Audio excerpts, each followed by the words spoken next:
अस्सलामुअलैकुम, welcome to my YouTube channel. I hope आप लोग ठीक ठाक होंगे। मैं भी एकदम ठीक ठाक हूँ, अल्लाह का शुक्र है। और आज मैं आपके साथ माय लव इज़ डॉन का 9th पार्ट शेयर करने वाली हूँ। और अगर आपने पहले वाले पार्ट्स नहीं देखे तो प्लीज़ देख लीजिए ताकि आपको स्टोरी की समझ आ सके। और स्टोरी पसंद आए तो लाइक और कमेंट करके ज़रूर बताना। और आप लोग तो कितने कम व्यूज़ आजकल देने लग गए हो, तो और जिन लोगों ने चैनल को सब्सक्राइब नहीं किया वो भी कर लेना।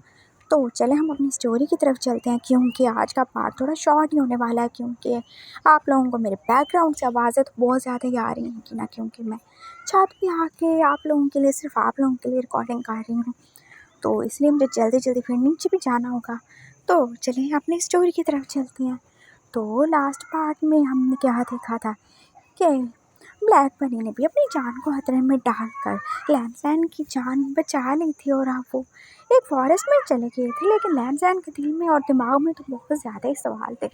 वो यही सोच रहा था कि आखिर के साथ क्या हो रहा है और क्यों सॉन्गलैंड ने ब्लैक बनी की मदद की और वहाँ से भागने में उसकी हेल्प की, और क्यों और कैसे उसकी हेल्प को इतने सारे हेलीकॉप्टर्स आ गए थे। और वो शार्क वो ब्लैक बनी के पास कहाँ से आई, और कौन था जो कि उसके पीछे था, कौन था जो उसकी हेल्प कर रहा था। इतने ज़्यादा सवाल थे, इतने ज़्यादा सवाल उसके दिमाग में चले जा रहे थे। लेकिन ब्लैक बनी ने उसे बोल दिया था कि अगर उस पर ट्रस्ट करता है तो कोई भी सवाल मत पूछिए, जब टाइम आएगा तो उसे उसके सारे सवालों के जवाब मिल जाएंगे। और अगर वो उस पर ट्रस्ट करता है तो दोबारा से कोई भी सवाल नहीं पूछेगा। और लैमसैन ने भी बस अपनी ज़ुबान बांधी रख ली थी। और उसे ब्लैक बनी के साथ रहते रहते अब 2 महीने तो हो ही चुके थे, और इस दौरान में वो काफ़ी हद तक बेहतर हो चुका था। ब्लैक बनी वो भी अब ठीक हो चुका था, लेकिन अब वो फॉरेस्ट में नहीं रहते थे, बल्कि वहाँ से वो एक और जगह पे शिफ्ट हो गए थे। ये भी शहर से थोड़ी दूरी जगह थी, लेकिन ये एक अच्छी जगह थी, जो कि पहले वाले बेंगलोर की तरह ज़्यादा बड़ी तो नहीं थी, लेकिन ये बहुत बड़ा घर था जो कि हर किस्म की फैसिलिटीज़ से भरा हुआ था, और जहाँ पे किसी चीज़ की कोई कमी नहीं थी। और यही बात लैमसैन को अंदर ही अंदर परेशान कर रही थी कि आखिर ब्लैक बनी जो कि कुछ करता भी नहीं है सिवाय गैंगस्टर्स को मारने के, और उसने कभी उससे किसी भी चीज़ यानी कि ड्रग्स वगैरह या फिर किसी भी किस्म के वेपन्स का स्मगलिंग करते हुए या कोई भी ऐसा काम करते नहीं देखा। तो आखिर वो ये सारी चीज़ें कैसे मैनेज कर रहा था, कैसे, और कौन था जो उसके पीछे था। लेकिन क्या ही कर सकते हैं, वो बार बार तो उससे सवाल नहीं पूछ सकता, और ऐसे फिर वो अपनी लॉयल्टी भी तो खो सकता है ना। और फिर ऐसे ही एक सुबह वो बैठे हुए थे और उन्होंने न्यूज़ लगाई, तो उसने लैमसैन ने क्या ही देखा था कि उसी के बारे में न्यूज़ आ रही थी कि 2 महीने हो गए हैं, लेकिन पुलिस अभी तक डॉन के साथ भागने वाले एक्स इंस्पेक्टर लैमसैन को पकड़ने में नाकाम रही थी, और उन्हें तो उसका कोई सुराग भी नहीं मिला था। और साथ में उसे ये भी न्यूज़ पता चली थी कि 2 महीने से उसके पेरेंट्स कहीं चले गए हैं, और उनके घर से उन्हें सिर्फ एक लेटर ही मिला था जिसमें बोला था कि वो अपने बेटे की गद्दारी की वजह से बहुत ज़्यादा शर्मसार हैं, और वो किसी का सामना नहीं करना चाहते, इसलिए वो बस जा रहे हैं। वो किसी को अपनी शक्ल नहीं दिखाना चाहते। वो इतने ज़्यादा एम्बैरेस्ड हैं, इतने ज़्यादा शर्मिंदा हैं कि वो उनका बस नहीं चल रहा था कि वो सुसाइड ही कर लें, लेकिन वो बस जा ही रहे थे। उन्होंने शायद खुद की जान ले ली होगी या पता नहीं कहाँ गए। और अपने पेरेंट्स के बारे में ये सब सुनकर तो उसे कितना ही ज़्यादा दुख हो रहा था और अफसोस। और ब्लैक बनी जो कि आज कहीं जाने के लिए रेडी हो रहा था, उसने लैमसैन की तरफ देख के पूछा, क्या हुआ, इतने ज़्यादा क्यों दुखी हो। और उसने उसका इशारा स्क्रीन की तरफ किया, ये देख रहे हो तुम, ये देख रहे हो, मम्मी पापा का कुछ भी पता नहीं है, वो 2 महीने से कहीं चले गए हैं, और मैं कितना ज़्यादा बुरा बेटा हूँ। मैं यहाँ पे अपनी लाइफ में हूँ, तुम्हारे साथ हूँ, और मेरे माँ बाप जाने किस हाल में होंगे। मैं बहुत बुरा हूँ ना, तुम बुरे नहीं हो, तुमसे किसने कहा तुम बुरे हो। और रही बात तुम्हारे मम्मी पापा की, तो ट्रस्ट मी, वो जहाँ भी होंगे ठीक होंगे। तुम कैसे जानते हो कि वो ठीक होंगे या नहीं, तुम तो मेरे साथ हो और मैं तुम्हारे, तो मम्मी पापा के बारे में तुम कैसे जानोगे। मैंने तुमसे कहा था ना ब्यूटी कि मुझे ज़्यादा सवाल जवाब पसंद नहीं है, लेकिन तुम तो समझते ही नहीं हो, अब क्या करूं तुम्हारा मैं। और अब बनी तो एकदम से उसके पास आ गया था और उसने अपनी गन जैसे उसके नेक पे ही रख ली थी और लहमजान एकदम से शॉक हो गया। ये क्या कर रहे हो तुम? क्या तुम एक सवाल पूछने की वजह से मेरी जान ले लोगे? अरे जान क्यों लूँगा? मैं अपनी जान की जान थोड़ी लूँगा। तुम तो मेरे वो तोड़ते हो ना जिसमें मेरी जान कैद है।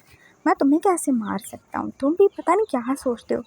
लेकिन मम्मी पापा, मैंने बोला ना वो जहाँ हैं ठीक है और तुम्हें उनके बारे में ज़्यादा फ़िक्रमंद होने की ज़रूरत नहीं। क्यों ना फ़िक्र करूँ? मेरे माँ बाप हैं और मैं कब से उनको अकेला छोड़ के यहाँ पे तुम्हारे साथ पड़ा हुआ हूँ। अच्छा, कहाँ पड़े हुए हो तुम? तुम तो इधर आराम से बैठे हो, पड़े तो कोई भी नहीं हुए हो। और तुम तो इतने टाइम से कुछ भी नहीं कहा रहे मेरे साथ। क्या किया तुमने? एक रात भी तो हमने इकट्ठे नहीं गुजारी। तुम्हें इतनी सीरियस बातों के बीच में ये ऐसी नॉनसेंस और शेमलेस बातें कहाँ से आ जाती हैं? अच्छा, ये शेमलेस और नॉनसेंस बात थी? मुझे नहीं पता। मैंने तो बस बोल दी और जो मेरे दिल में आता है वो मैं बोल देता हूँ। मैंने तो कभी डर के या किसी का लिहाज करके खुद को चुप नहीं करवाया। बात बदलो मत। बताओ तुम्हें कैसे पता है कि मम्मी पापा किधर हैं और किधर नहीं? मैंने बोला ना, सवाल मत करो। और तुम्हें मुझ पे ट्रस्ट है ना? अगर मैं बोल रहा हूँ कि वो ठीक है तो मतलब वो ठीक है। अब इससे ज़्यादा कुछ भी नहीं। समझ गए तुम? और अब तुमने मज़ीद एक सवाल पूछा तो मैं ये समझूंगा कि तुम मुझसे प्यार नहीं करते हो, तुम्हें मुझ पे ट्रस्ट नहीं है। ओके। और अब रमज़ान खामोश हो गया था क्योंकि उसे इतना तो पता चल गया था कि उसके माँ बाप ठीक है और ब्लैक बनी ने जब इतनी ज़्यादा श्योरिटी से बोला है तो वो गलत थोड़ी कहेगा। और फिर अचानक से डेज़ी भी उसके पास आ गई थी। अंकल, चले ना मुझे स्टोरी सुनाए। कितना टाइम हो गया, आपने कभी मुझे कोई स्टोरी भी नहीं सुनाई। वो आके उसके गोद में बैठ चुकी थी। हाँ, स्टोरी सुनाता हूँ, लेकिन ये तुम्हारे पापा ये किधर जा रहे हैं? उसने फिर से ब्लैक मनी की तरफ इशारा किया था जो कि फिर से अपनी गान्स के साथ बिजी हो गया था। मैं एक मीटिंग में जा रहा हूँ और तुम मुझसे डायरेक्टली भी पूछ सकते हो डेज़ी को बीच में क्यों ला रहे हो? उस बेचारी बच्ची को क्या पता। हाँ तो क्यों ना बीच में लाऊं? उसे पता होना चाहिए कि उसके पापा कहाँ जा रहे हैं। क्यों डेज़ी, ऐसा ही है ना? हाँ अंकल सही कह रहे हैं। कहाँ जा रहे हो आप पापा? बेबी, मैंने आपको बोला था ना कि पापा को बहुत सारे बैड लोग हैं जिनके साथ डीलिंग करनी है। उनसे आपकी मामा का रिवेंज लेना है, तो इसीलिए जा रहे हैं पापा। और आप फिक्र नहीं करो, जल्दी आ जाएंगे। तब तक आप अंकल के साथ और जो बाकी वाले ब्लैक अंकल हैं उनके साथ रहना। और आप लैमजैन उसकी बात पे हंसी पड़ा था। ब्लैक अंकल वो अपने बाकी सारे लोगों को कह रहा था जो हर वक्त ब्लैक ड्रेस में ही रहते थे। तो फिर तुम क्या हो? तुम भी ब्लैक पापा हो क्या? शट अप, मैं कहाँ से ब्लैक हूँ? हैं, मैं तो इतना ज़्यादा हैंडसम हूँ। वो तो मुझे ब्लैक कलर कुछ ज़्यादा ही पसंद है, इसलिए मैं ब्लैक कलर ज़्यादा ही वेयर करता हूँ। हाँ तो वो भी तो तुम्हारी वजह से ही पहनते हैं ना। अगर वो ब्लैक हैं तो तुम भी ब्लैक हो। समझ गए तुम? ब्लैक बनी। हाँ ब्लैक बनी तो मैं हूँ, लेकिन मैं ब्लैक पापा नहीं हूँ, ना ही मैं ब्लैक हस्बैंड या ब्लैक लवर हूँ। समझ गए तुम? और आप मुझे ले जो रहा है। अपना और डेज़ी का ख्याल रखना। मैं जा रहा हूँ और बहुत जल्दी आ जाऊँगा। और फिर उसने उन दोनों को फोरहेड पे किस किया और अब वो अपने कुछ लोगों के साथ बाहर ही जा चुका था। फिर लैमजैन और डेज़ी अपनी स्टोरी सुनने और सुनाने में बिजी हो चुके थे।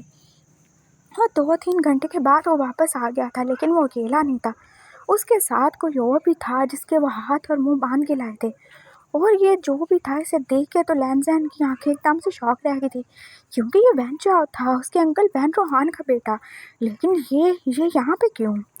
और उसने सवालिया नज़रों से बनी की तरफ देखा, लेकिन उसने एकदम से गन अपने मुंह पे रख के उसे चुप रहने का इशारा किया और उसने अपने आदमियों का इसे उस रूम में ले जाके बांध दो। जब तक मैं ना बोलूँ कोई भी इसके करीब नहीं जाएगा, ना कोई इससे पूछेगा कुछ भी। समझ गए तुम लोग? और फिर उन्होंने उसके ऑर्डर को फॉलो किया और वो उसे अंदर लेके जा चुके थे। और लैमजैन जो कि अभी तक हैरान खड़ा था, भला वैन चाहो जो कि उसके अंकल वैन रोहान का जो कि एक्स आर्मी में मेजर थे, वो ब्लैक बनी के साथ क्या कर रहा है? क्यों? क्या उसने उसे भी किडनैप कर लिया? क्या वो बाकी आर्मी ऑफिसर्स और पुलिस वालों की तरह उसे भी मारने वाला था? लेकिन वो तो किसी को बिला वजह नहीं मारता, तो फिर उसे क्यों लेके आया? उसने ब्लैक बनी से पूछा, ये सब क्या है? तुम उसे क्यों लेकर आए हो? वो तो बहुत अच्छा आदमी है, मैं जानता हूँ। वो तो बिजनेसमैन है और उसने कभी भी कोई गलत काम नहीं किया। उसके पापा, वो तो मेरे पापा के दोस्त थे। और वो भी बहुत अच्छे हैं। वो तो एक एक्स आर्मी ऑफिसर थे, तो तुम ये सब क्यों कर रहे हो उसके साथ?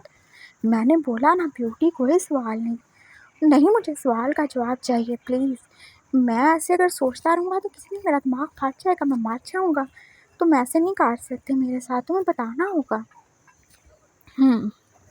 तो तुम सुनना चाहते हो तो सुनो। वो तुम्हारा प्यारा अंकल का बेटा जो कि वैन चाओ है, वो कोई बिजनेसमैन नहीं है। इनफैक्ट वो तो बिजनेस की आड़ में ड्रग्स और लड़कियों को एक जगह से दूसरी जगह पे स्मगल करने का काम करता है। और कुछ जानना है तुम्हें? लेकिन नहीं, वो तो बस इम्पोर्ट एक्सपोर्ट का बिजनेस करता था ना। और वो ज़्यादा कुछ नहीं, तो बस वो तो फूड आइटम्स की सप्लाई करता था दूसरी कंट्रीज़ को। ये क्या कह रहे हो तुम? हाँ, उन्हीं फूड आइटम्स में छुपा के वो ड्रग्स को दूसरे मुल्कों में सप्लाई करता है, और साथ में बहुत सारी मासूम और भोली भाली लड़कियों को भी वो दूसरी कंट्रीज़ में जॉब के बहाने से जाने के लिए कन्विंस करके उन्हें भी बेच देता था। और जानते हो उन लड़कियों के साथ क्या होता है? जानते हो, वो वहाँ पे जाके बेच दी जाती हैं, जो कि बहुत सारे लोगों की हवस का निशाना बनती हैं। ये सब तुम्हारा ये प्यारा वेंचर करता है। और कुछ जानना है तुम्हें? तो तुम उसे यहाँ क्यों लाए? और अगर वो इतना गलत है तो उसे पुलिस के हवाले क्यों नहीं किया? तुम जानते हो ना ब्यूटी कि मैं गैंगस्टर्स के साथ डील करता हूँ। तो क्या ये भी गैंगस्टर है? तो और क्या, ये मेरे साथ डील करने आया था और मैं इसे ले आया, और ये अब कुछ दिन मेरा ही मेहमान बन के रहेगा। लेकिन मुझे अभी तक यकीन नहीं हो रहा ये ऐसा कैसे कर सकता है। और क्या इसके पापा उनको पता है इस सब के बारे में? मुझे नहीं पता इसके पापा को पता है या नहीं पता, लेकिन मुझे ये पता है कि मुझे पता है कि ये बहुत बुरा है। तो तुम उसे पुलिस के हवाले क्यों नहीं कर देते? वाह, क्या बात की है तुमने ब्यूटी। मैं पुलिस के हवाले कर दूँ? यानी तुम क्या चाहते हो कि एक शेर जो है अपने शिकार को खुद दूसरे शेर के आगे पेश कर दे? मैं ऐसा बिल्कुल नहीं करूँगा। और वैसे भी मेरे बहुत सारे हिसाब हैं इसकी तरफ जो कि मैंने पूरे करने हैं। तो अगर तुम अब जान चुकी हो और तुम्हारे सवाल ख़त्म हो चुके हो, तो चलो हमें लंच करना चाहिए। और डेज़ी किधर है? वो तो सो गई है। ओके, चलो फिर हम दोनों लंच करेंगे। और अब मज़ीद कोई सवाल नहीं। वो उसका हाथ पकड़ के उसे लंच की टेबल पे ले गया था, फिर उसने खामोशी से खाना खाया था। उसे तो समझ नहीं आ रहा था ये सब क्या हो रहा है। अंकल वैन चाओ की फैमिली तो कितनी ज़्यादा रिस्पेक्टेबल और नोबल थी, भला वो ये सब कैसे कर सकते हैं? और आखिर उनकी और बनी की ऐसी पास्ट में क्या ही दुश्मनी थी जो कि बनी वैन चाओ को पुलिस के हवाले करने के बजाय उसे यहाँ ही ले आया था। खैर, बनी ने जो भी किया सही किया होगा। इतना तो वो जान चुका है कि बनी कुछ भी गलत नहीं करता, और ना उसने कभी उसको ऐसे गलत करते हुए देखा था। उसने देखा था उसने जिसके साथ भी बनी ने गलत किया था वो खुद ही गलत लोग थे। तो बस ठीक है, उसे बनी पे ट्रस्ट है, और बनी जो कहेगा जैसा कहेगा वो वैसे ही करेगा। और अब वो अपने रूम में आ चुका था और वो अपने बेड पे लेट चुका था क्योंकि बहुत ज़्यादा थक चुका था। और इवनिंग में फिर वो बनी के साथ शूटिंग की प्रैक्टिस भी तो करता था, और पता नहीं बनी को क्या ही शौक़ लगा था जो हर रोज़ शाम को वो फ्री टाइम में उसे शूटिंग की प्रैक्टिस करवाता था। और लैम सैम बेचारा पुलिस वाला होने के बावजूद भी इतनी बड़ी बड़ी गन्स को देख के तो पहले तो खूब डरता था, और फिर बनी के बार बार इनकरेज करने के बाद भी वो बड़ी मुश्किल से फायर कर पाता था। और फायर की आवाज़ सुनते ही तो वो जैसे पीछे झटका खा के गिरने वाला होता था, लेकिन बनी है ना, वो उसे गिरने कहाँ देगा, वो उसे हमेशा ही पकड़ लेता था। और अब तो उसका दिल काफ़ी हद तक मजबूत हो चुका था, लेकिन अभी भी बहुत ज़्यादा ज़रूरत थी उसको मज़ीद स्ट्रॉन्ग होने की। और बनी था ना, वो उसे कूट कूट के सोने से कुंदन बना ही देगा। और अभी वो कुछ सोचने वाला था कि एकदम से किसी ने आके उसको पीछे से बैग खा लिया था, और वो जानता था ये बनी होगा। उसने अपना फेस उसकी नेक में छुपा लिया और उसको बैग से हका लिया था। मैं बहुत ज़्यादा थकी हूँ ब्यूटी, चलो थोड़ी देर रेस्ट करते हैं। और प्लीज़ कोई सवाल नहीं पूछना। नहीं पूछोगे ना? नहीं।